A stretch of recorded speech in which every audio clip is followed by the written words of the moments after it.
오늘은 미국 그랜드 캐년 국립공원 미스테리한 이야기에 대해 알려드리겠습니다. 첫 번째, 그랜드 캐년에서 발생한 아이들의 실종은 1956년 6월 23일에 일어났습니다. 더치 프리티와 수방티 듀워가 그리고 네이나 듀워가는 미국 애리조나주에 위치한 그랜드 캐년 국립공원을 관광 중이었고, 그들은 관광객들과 함께 목초지에서 캠프를 즐겼습니다. 하지만 그들은 캠프를 이탈한 뒤에 사라졌으며 이후 수초에 걸쳐 대규모의 수색작전이 벌어졌습니다. 그러나 여러 차례의 수색작전 후에도 그들을 찾을 수 없었습니다. 경찰은 무엇이 실종의 원인인지 파악하기 위해서 조사를 진행했습니다. 하지만 경찰은 아이들이 그랜드 캐년 내에서 죽었을 가능성을 배제하지 않았습니다. 이와 함께 아이들은 기념품 가게 부근에서 마지막으로 관측되었다고 여겨졌습니다. 그리고 1998년 위즈콘신주에서 살해당한 남자의 DNA 증거가 그랜드 캐년 내에서 발견된 것이 확인되었습니다. 그리하여 경찰들은 이전에는 추정되지 않았던 살인범의 가능성을 첨가했습니다.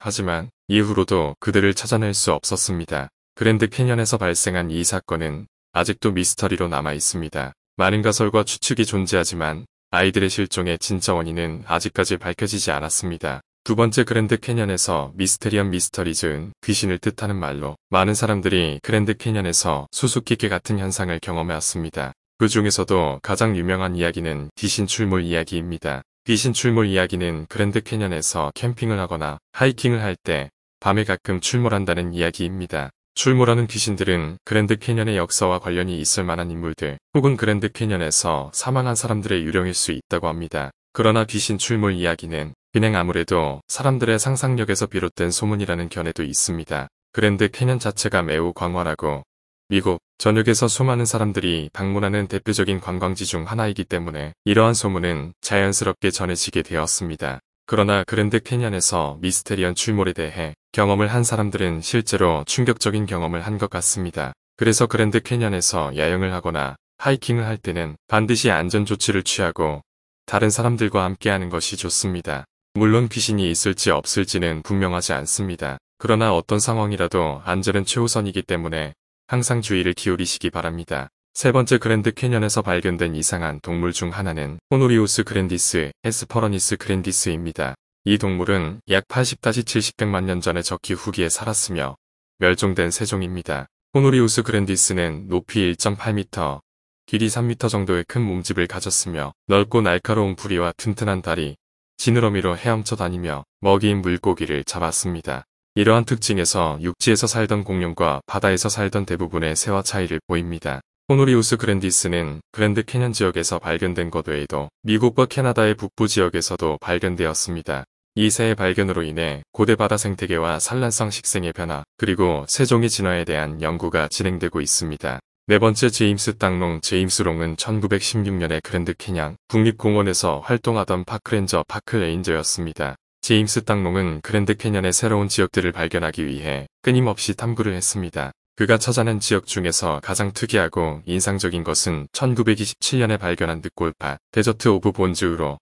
이곳은 그랜드 캐년 바닥에 위치한 해발 4,000피트의 깊은 황무지였습니다.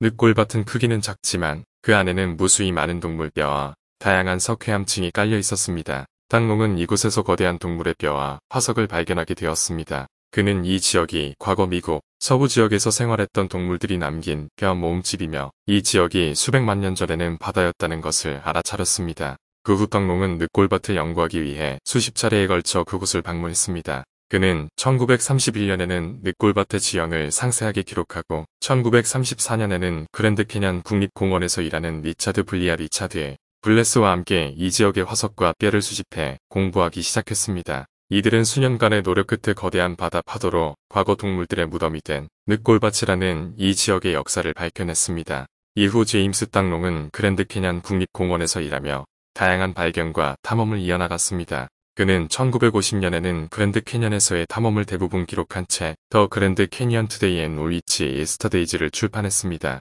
그의 업적은 그랜드 캐년과 미국의 지질학 연구에 지대한 영향을 미쳤으며 이후 많은 과학자들이 그의 연구를 바탕으로 새로운 지식을 발견해 나갔습니다. 다섯 번째, 그랜드 캐년은 인디언들에게 매우 중요한 곳으로 여겨졌습니다. 이 지역에 살던 인디언들은 그랜드 캐년을 자연의 신성한 공간으로 여겨 다양한 신화와 전설을 전해왔습니다. 그 중에서도 가장 유명한 신화는 호후후춘이의 신화입니다. 이 신화에서는 호후후춘이라는 여신이 그랜드 캐년의 이곳저곳을 찾아다니며 다양한 산들과 강들을 만들어낸다는 이야기가 전해집니다. 호후후춘이는 여성의 모습으로 묘사되며 그녀가 만든 산들과 강들은 모두 신성한 것으로 여겨졌습니다. 또한 그랜드 캐년 근처에 사는 호비라는 인디언들은 코요테를 중심으로 한 전설들을 전해왔습니다. 이들은 코요테를 지혜와 전략적인 노하우를 지니고 있는 인물로 여겨 다양한 이야기들이 전해졌습니다. 예를 들어 코요테가 산들과 바위들을 만들어내는 이야기나 코요테가 새를 만들어냈다는 이야기 등이 있습니다. 또한 이 지역에 살았던 카멘치즈, 아나스아지, 타이우트, 느바우 네버와 히오사오피와 같은 인디언들은 그랜드 캐년 신화와 전설에 일종의 정신 경험을 녹여내는 방식으로 접근했습니다. 이들은 자신들이 살던 땅의 성스러움과 투쟁, 거짓말, 죽음, 축복 등에 대한 일련의 이야기들을 전해내며 그와 관련된 산들, 강들, 바위들에 대한 신성한 이야기를 전해왔습니다. 이처럼 그랜드 캐년은 인디언들에게 매우 중요한 지역으로 여겨져 다양한 신화와 전설이 전해졌습니다. 이들의 신앙과 전통은 지금까지도 이 지역에 살고 있는 인디언들에게 깊은 영향을 끼치고 있습니다. 여섯 번째 그랜드 캐년에서 미스테리언의 숨겨진 도시 발견에 대한 이야기는 여러 가지 이론과 추측이 많이 있습니다. 이 중에서 가장 유명한 이야기는 1909년에 발생한 것으로 미국의 금광 탐사꾼인 J.E.D. 마켄넬리는 그랜드 캐년에서 다이잉 산드와 이익에 관한 이야기를 들은 후 산림관리국의 안내원인 겸 지리학자인 G.E. 카트라이트와 함께 그랜드 캐년 근처에서 탐사를 시작합니다. 탐사 일정 중에 마켄넬리와 카트라이트는 그랜드 캐년 근처에서 근대적인 건물과 지하 도시를 발견했다는 인상을 받았습니다. 발견된 건물과 도시는 대체로 유럽 스타일의 건축 양식으로 지어진 것으로 보여 그 중앙에는 큰 광장이 있었습니다. 더불어 지하 도시에서는 금이나 보석 같은 귀중품도 많은 양으로 발굴되었습니다. 마켄넬리와 카트라이트는 발견된 도시를 미스테리언 도시라고 명명했으며 이 장소는 인간의 생활 활동이 적어도 수천 년간 일어난 것으로 추정됩니다. 그러나 불행하게도 마켄넬리와 카트라이트는 자신들이 발견한 도시의 위치를 다른 사람들과 공유하지 않았기 때문에 이후로 도시의 위치는 정확하게 알려지지 않았습니다. 이후에도 그랜드 캐년 내에서 유적 발굴을 시도한 사람들이 많았지만 미스테리언 도시에 대한 새로운 발견은 일어나지 않았습니다. 그럼에도 불구하고 이 도시의 발견 이야기는 여전히 많은 인기를 끌며 많은 이들이 도시의 존재와 위치에 궁금증을 느끼고 있습니다. 일곱 번째 그랜드 캐년에서의 미스터리한 폭풍우는 2021년 7월 21일에 발생했습니다. 이 폭풍우는 강한 바람과 우박 그리고 번개와 같은 기상현상을 동반하며 발생한 것으로 알려졌습니다. 이 폭풍우는 그랜드 캐년 국립공원 내부에서 발생한 것으로 밝혀졌습니다. 급격한 낙뢰와 바람 때문에 사람들은 산길과 등산로를 이용하지 말라는 경고를 받게 되었습니다. 이 폭풍으로 인해 캠프장과 캐비닛, 트레일 리즈너 렌처를 비롯한 많은 구조물들이 피해를 입었으며 13명 이상의 사람들도 부상을 당했다고 합니다. 이 폭풍우는 또한 인근 지역에 존재하는 오염된 화학물질이 그랜드 캐년 국립공원으로 흘러들어가는 것을 우려하게 만들었습니다. 이전에도 이 지역의 국립공원은 화학물질 오염으로 인해 문제가 된 바 있습니다. 조사가 계속되고 있으며 이 폭풍우가 화학물질 오염의 원인이 되었는지 여부는 파악되지 않았습니다. 이 폭풍우는 그랜드 캐년에서 발생한 가장 치명적인 폭풍우 중 하나이며 개인적인 손해, 공원의 인프라 손상, 그리고 화학물질 오염과 같은 파급 효과를 일으켰습니다. 이러한 상황에서도 국립공원은 가장 안전한 상태로 유지될 수 있도록 최선을 다하고 있습니다. 여덟 번째 그랜드 캐년은 미국 최대의 자연경관 중 하나로 446km에 이르는 크고 깊은 계곡으로 이루어져 있습니다. 이 지역에는 아름다운 풍경과 물경관, 그리고 야생동물들이 서식하고 있어 관광객들에게 매우 인기 있는 장소입니다. 그러나 그랜드 캐년의 한 지역에서는 이상한 건축물이 발견되었습니다. 이 건축물은 대략적으로 더 케이브 오브 더 케이브즈라고 불리는 3층 건물로 크기는 약 30x 50피트 정도입니다. 이 건물은 주변 자연 환경과는 매우 다릅니다. 이 지역에서 발견된 이상한 건축물은 근처의 군사시설과 연관이 있을 가능성이 있습니다. 이 지역은 원래 인디언들이 살던 곳으로 19세기 후반에는 군인들이 이 지역을 점령하였습니다. 1940년대에는 군사훈련장으로 운영되었으며 후에는 연구소나 조사기관으로 사용되기도 했습니다. 그러나 더 케이브 오브 더 케이브즈는 이러한 시설들과는 전혀 다릅니다. 건축물에서 발견된 인터넷 케이블과 전기선, 그리고 이전에 사용되었던 폭발물 흔적 등을 통해 이 건축물이 현재까지도 사용 중인 것으로 추정되고 있습니다. 그러나 이 건축물이 정확히 어떤 목적으로 사용되고 있는지에 대해서는 아직도 밝혀지지 않았습니다. 이 지역에는 군사적인 요소가 남아있을 수 있으며 묘한 이야기들이 돌아다니는 것으로 보아 이 건축물과 연관된 비밀이 숨겨져 있을 가능성이 있습니다. 9번째 그랜드 캐년에서 발생한 UFO 관련 미스테리는 많은 이들의 이목을 끌어왔습니다. 2002년 3월 13일 캘리포니아 주립대학교의 지질학자들이 그랜드 캐년에서 탐사 활동을 하던 중 이상한 물체가 하늘을 가로지르는 것을 목격하였습니다. 이들은 이 물체가 일반적인 비행기나 헬리콥터, 기상청 우주선과는 전혀 다른 모습을 보였다고 보고하였습니다. 이 미스테리 물체는 긴 기체로 특이한 빛을 내면서 빠르게 움직이고 있었습니다. 이들은 또한 UFO가 소리가 나지 않는다는 것도 보고하였습니다. 탐사활동 중인 지질학자들이 캠코더로 촬영한 영상에는 이상한 물체가 나타나는 장면이 담겨 있지만 분명한 모습은 한참 시야 밖으로 사라져 가기 전에도 잘 보이지 않았습니다. 이곳에서 발견된 무전기에는 이례적인 인자들이 나타나기도 하였습니다. 또한 그 녀석들은 외계인 팀이란 이름으로 알려진 사람들에게는 위협적인 행동을 했다는 보도들도 나왔습니다. 이와 같은 UFO 비행에 대한 살펴보기는 다양한 잠재적인 이유가 있기 때문에 다양한 분야에서 학습이 이루어졌습니다. 노아의 방주하고 같은 역사상의 장면에서부터 출발한 이론, 노르웨이의 시프랑도어 생동, 그리고 무신론자들의 음모설 등 다양한 대립이 이루어졌습니다. 이제까지 그랜드 캐년에서 발견된 UFO는 아직까지도 완전히 밝혀지지 않은 미스테리로 남아 있습니다. 10번째 그랜드 캐년에서 인디언 사망의 신비한 원인은 오랜 시간 동안 소문으로만 전해져 온 이야기 중 하나입니다. 이 이야기는 그랜드 캐년 깊숙한 곳에 있는 헤븐 센티널이라 불리는 바위 형상을 중심으로 전해지고 있습니다. 이 이야기는 미국 원주민 중 하나인 아나사지 에인션트 큐블론즈 사람들과 관련이 있습니다. 아나사지는 약 900년 전부터 그랜드 캐년 지역에 살았으며 그들은 바위와 돌을 이용하여 신기식 집을 건설했습니다. 그들은 또한 지하수로 시스템을 만들어 물을 공급했습니다. 이 이야기에 따르면 아나사지 사람들은 전해진 바르기에 따라 헤이븐 센티넬 근처에 있는 봉우리 위로 올라가서 자신들의 삶에 대해 고민하고 나무를 통해 떨어져 죽는 것이 희생으로서 신앙심을 나타내는 것이었습니다. 이러한 희생은 자신들의 신들로부터 축복을 받으리라고 믿었습니다. 하지만 최근 연구에서는 이 이야기가 전설에 불과하다는 것이 밝혀졌습니다. 실제로는 이 지역에서 성토, 지진, 홍수, 열사병과 같은 자연재해로 인해 많은 원주민이 사망했다는 것이 밝혀졌습니다. 이러한 사망 원인 중 하나는 과거의 건조기 때문에 물이 부족해져서였고 또 다른 원인으로는 음식 부족이나 땅의 가치를 떨어뜨리는 병충해 등이 있었습니다. 결론적으로 그랜드 캐년에서 인디언 사망의 신비한 원인 이야기는 오랜 시간 동안 전해져 온 전설이었지만 실제로는 자연재해와 식량 부족 등과 같은 문제로 많은 사람들이 죽었다는 것이 밝혀졌습니다. 11번째 그랜드 캐년에서 발견된 이해할 수 없는 물건들은 여러 가지가 있습니다. 하지만 대부분의 경우 이것들은 자연적인 원인으로 설명이 가능합니다. 다음은 그랜드 캐년에서 발견된 이해할 수 없는 물건들 중 일부를 자세히 설명해 보겠습니다. 1. 햇빛이 비추면 빛나는 돌들. 그랜드 캐년에서는 햇빛이 비추면 빛나는 돌들이 종종 발견됩니다. 이것은 블랙라이트 아래에서 확인할 수 있는 형광 반응입니다. 이러한 돌들은 대부분 방사선 노출을 받았거나 다른 화학 반응으로 인해 생성된 것으로 생각됩니다. 2. 거대한 암석 구슬대. 그랜드 캐년에서는 거대한 암석 구슬들이 발견되기도 합니다.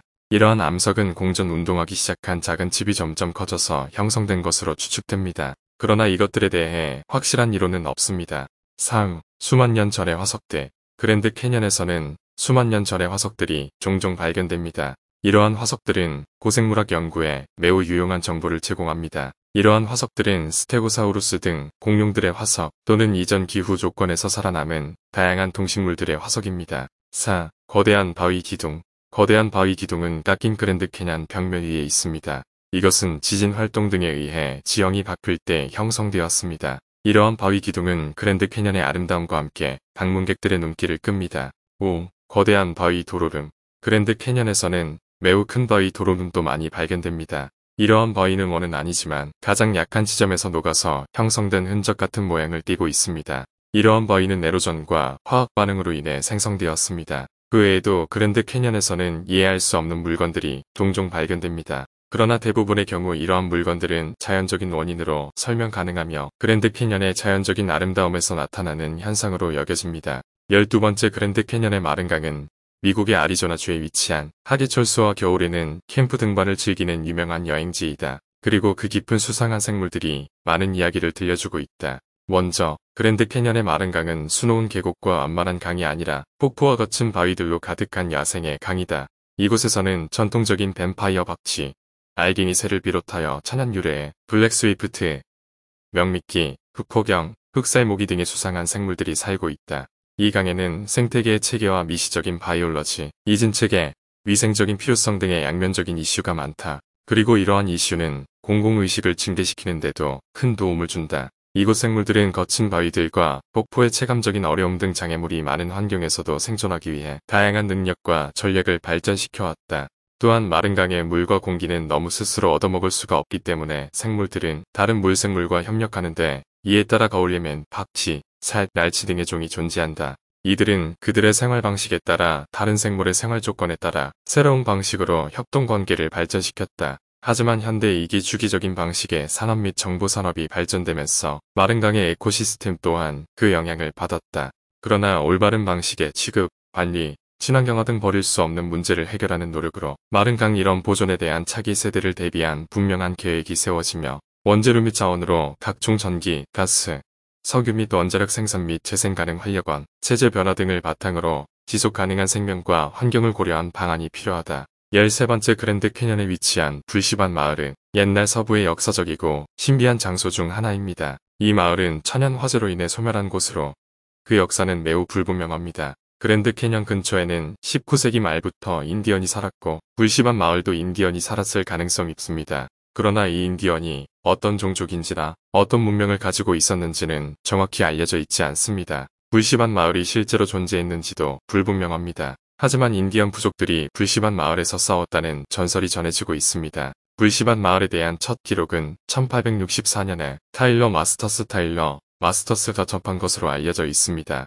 그는 이 마을을 악마의 벌판 데블즈 플레이그라운드이라고 불렸다고 기록했습니다. 그 후 1900년대 초 불시반 마을이 몰락했다는 소문이 퍼졌습니다. 가장 자세한 기록은 1920년대 초반이며 이때 그랜드 캐년 지역을 탐험하던 2명의 남자가 마을의 흔적을 발견한 것으로 전해집니다. 그러나 이들이 남긴 기록도 정확한 것인지 확실하지 않습니다. 불시반 마을의 소멸에 대한 이야기는 여전히 여러 가지 이야기와 이론들이 존재하며 기록이나 증언이 없기 때문에 연구자들 사이의 논쟁과 신비주의적인 이야기로 남아 있습니다. 이런 신비를 더해 불시반 마을은 매년 많은 사람들에게 관심을 받으며 그래서 그랜드 캐년에 찾아오는 방문자들은 불시반 마을에 대한 이야기를 듣고 궁금증을 풀기 위해 찾아가곤 합니다. 14번째 그랜드 캐년에서 적막한 기차역에서 발견된 미스테리한 매물 이야기는 많은 이들의 관심을 끌어왔습니다. 이 이야기는 1950년대 말에 일어난 일로 미국 캘리포니아주의 기차 역사를 담당하던 회사 중 하나인 사소 솔트앤드 리조트에서 매물을 찾은 것으로 밝혀졌습니다. 당시 기차와 함께 운행되는 스위카를 담당하던 운송회사에서는 미국 전역에서 소개하던 시인이 작성한 시를 인용하여 마케팅을 하고 있었습니다. 이 회사는 이번에 찾은 매물을 발견했을 때 이 시를 마케팅에 활용하기 위해 매물을 찾아 나섰다고 합니다. 하지만 이번에 발견된 부분은 매우 유니크한 것으로 110년 전에 미국 서부 개척 시기에 사용된 것으로 추정되는 수레와 함께 발견되었습니다. 이 수레는 기록에 의하면 포괄적인 기차용 수송 장비로 불리우며 화물 운송을 담당했던 것으로 밝혀졌습니다. 이 수레는 40년간 버려진 채로 지하철역 사이에 놓여져 있었으며 사소 솔트앤드 리조트에서 이 수레를 마련하고 기차 시인의 시를 인용한 광고를 내보냈습니다. 이 광고에 의해 많은 이들이 이 수레를 찾아보며 그랜드 캐년의 적막한 기차역에 미스테리한 매물이 발견됐다는 소식이 전해졌습니다. 이번 매물은 그랜드 캐년 주변에서 유명한 리믹세닝 로드라고 불리우는 국도 근처에서 발견됐습니다. 이 국도는 무엇보다도 그랜드 캐년 주변의 경치로 유명합니다. 그러나 이번 발견은 그 여정이나 경치 이외의 정보를 이야기하며 미국 서부 개척 시기에 사용됐던 수송 장비의 역사를 엿보게 해주는 소중한 유물입니다. 15번째 그랜드 캐년은 미국 애리조나주에 있는 자연경관으로 미국 서부의 자연경관 중에서 가장 아름다운 지역 중 하나입니다. 이 지역은 수백만 년 동안 지구의 지각변화와 자연 법칙에 의해 형성된 것으로 추정됩니다. 그랜드 캐년의 혼이 깃든 숲은 그랜드 캐년 중 갈러리 공원, 갤러리 파크 부근의 지역으로 조용하고 아름다운 자연경관이 펼쳐져 있습니다. 이 지역은 깊은 협곡 내부에 위치하며 자연의 풍경 속의 신비한 분위기가 느껴집니다. 이 신비한 지역에서는 높은 나무들과 돌들로 둘러싸인 작은 개척 지역이 있습니다. 이 지역은 대부분의 이용객들로부터 놓치기 쉬운 곳이지만 묵묵히 자신만의 아름다움을 보여주고 있습니다. 그런 이유로 이 지역은 그랜드 캐년에서 가장 조용하면서도 불멸의 아름다움을 띤 신비한 곳으로 불리고 있습니다. 그랜드 캐년의 혼이 깃든 숲은 깊은 숲속에서 자연스러운 냄새와 산뜻한 공기, 밝은 햇살이 통하는 작은 곳으로 여행자나 자연 애호가들에게는 분명히 놓쳐서는 안 될 곳입니다.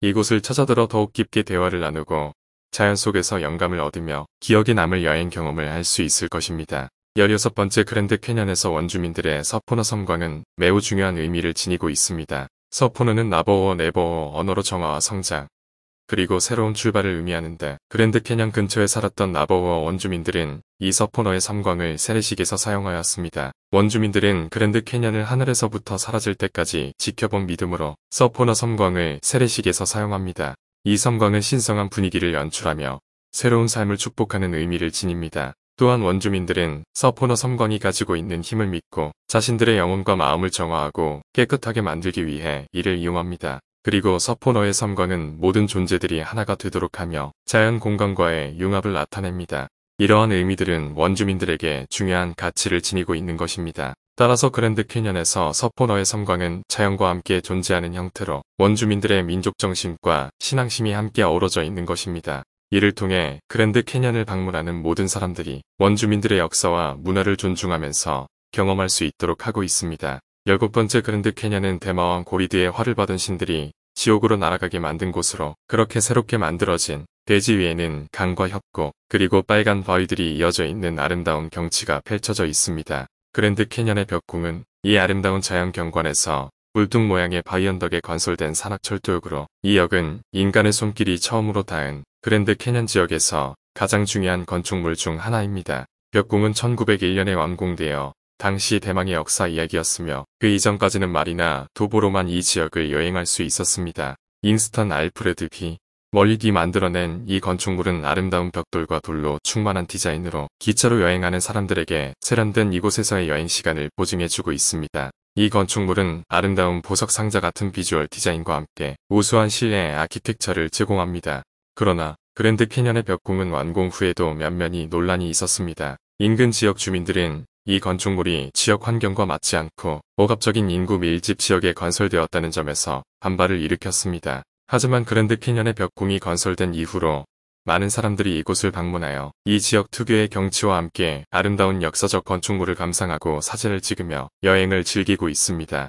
18번째 그랜드 캐년에서 발견된 미스테리한 기념물 중 가장 유명한 것은 크랜베리 얼월 오브 크랜베리 크리크이라 불리우는 돌벽입니다. 크기는 약 90피트 27m의 길이와 9피트 2.7m에서 12피트 3.6m의 높이를 가지며 올드 페보니 엔지니어링 올드 퍼니션 엔지니어링 기술로 만들었다고 추정됩니다. 크랜베리 얼은 그랜드 캐년 깊이의 절반에 위치하며 인공적으로 만들어졌다고 생각되지만 그 목적에 대해서는 여러 가설이 존재합니다. 일부 사람들은 예로부터 이 지역을 거주하던 인디언들이 사용한 공간으로 추측하고 있습니다. 또 다른 가설은 고대 문명이 이 지역에 존재했다는 것입니다. 크랜베리 얼이 만들어진 시기는 정확히 알려지지 않았지만 가장 일찍 발견된 것은 1920년대로 그 이전에는 알려지지 않았습니다. 그래서 이 기념물이 언제 만들어졌는지, 누가 만들었는지, 어떤 목적으로 만들어졌는지 등에 대해서는 여전히 많은 논란이 있습니다. 그러나 크랜베리 얼은 미스테리한 역사의 중요한 산물이며 이 지역을 방문하는 많은 사람들의 관심을 받고 있습니다. 이 기념물은 그랜드 캐년의 아름다움과 함께 이 지역의 흥미로운 역사를 표현하는 데 큰 역할을 합니다. 19번째 그랜드 캐년에서 아이들을 유혹하는 신비한 인형에 대한 이야기는 아주 오래전부터 전해져 온 전설 중 하나입니다. 이 전설은 그랜드 캐년에서 아이들이 길을 잃거나 사라지는 이유 중 하나로 여겨지고 있습니다. 이 전설은 그랜드 캐년 깊숙한 곳에서 아이들이 인형을 발견한다는 것부터 시작됩니다. 이 인형은 아이들의 눈에 띄게 화려하고 아름다운 디자인으로 만들어져 있습니다. 인형의 몸체는 보통 나무로 만들어져 있으며 그 위에는 유쾌하고 노골적인 얼굴이 그려져 있습니다. 아이들이 이 인형을 발견하면 그들은 자연스레 이 인형에 끌리게 됩니다. 인형은 아이들의 눈을 따라 추적해 나가며 그들을 그랜드 캐년 깊숙한 곳으로 이끌어갑니다. 이 인형은 마치 덫과 같은 역할을 하며 아이들을 능숙하게 유인하며 그 모습을 마치 친근한 친구와 같은 느낌으로 보이게 합니다. 하지만 이 인형은 실제로는 위험한 것입니다. 그것은 사실상 악마로부터 온 것입니다. 만일 아이들이 이 인형을 따라간다면 그들은 그랜드 캐년에서 사라지는 것일 수도 있습니다. 이 인형은 마치 군어의 무서운 무리와 같아서 악마들과 함께 아이들을 지하세계로 끌어들입니다. 이전에는 그랜드 캐년 내부의 미스테리한 사건들 중 하나로 꼽히기도 했으며 이제는 전설로 남아있는 이러한 인형의 이야기는 그랜드 캐년을 방문하는 아이들과 가족들에게 경고와 조심을 당부하며 전해지고 있습니다.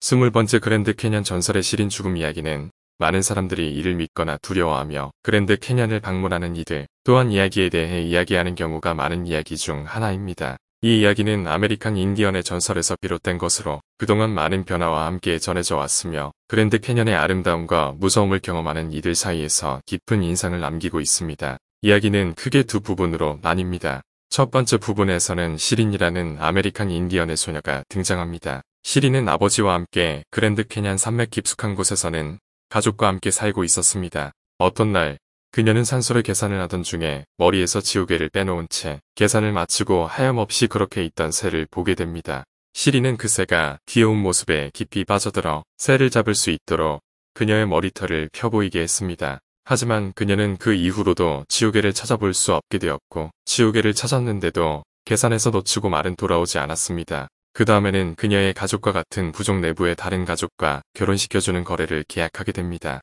시린은 그런 데에 대해 매우 안 좋은 느낌이 들었지만 그러한 거래는 불가피한 것이라고 여겨졌습니다. 이야기의 두 번째 부분에서는 시린의 죽음 이야기가 나옵니다. 결혼식이 진행되는 날, 시린은 의복을 입고 꾸미고 있는 중에 부러진 지우개를 발견합니다. 아무도 이를 볼 수 없도록 그녀는 단지 발을 디딜 수 있도록 자신의 의복 혹은 머리에 그것을 숨겨지 머물러 있었습니다. 하지만 결국 결혼식이 끝날 때 그녀는 발을 디딜 수 없기 때문에 일부러 산벽에서 뛰어내리게 됩니다. 이 이야기는 그랜드 캐년에서 마주치는 모든 사람들에게 강렬한 인상을 남기고 있습니다. 이야기가 마치 침묵 속에 갇혀 있는 것처럼 산 바위, 천문학적인 경치, 그리고 죽음의 전조 같은 것들도 마찬가지로 침묵 안에 감추어져 있습니다. 그러나 이 모든 것들은 그랜드 캐년의 아름다움과 무서움을 형성하는 일부 요소들입니다.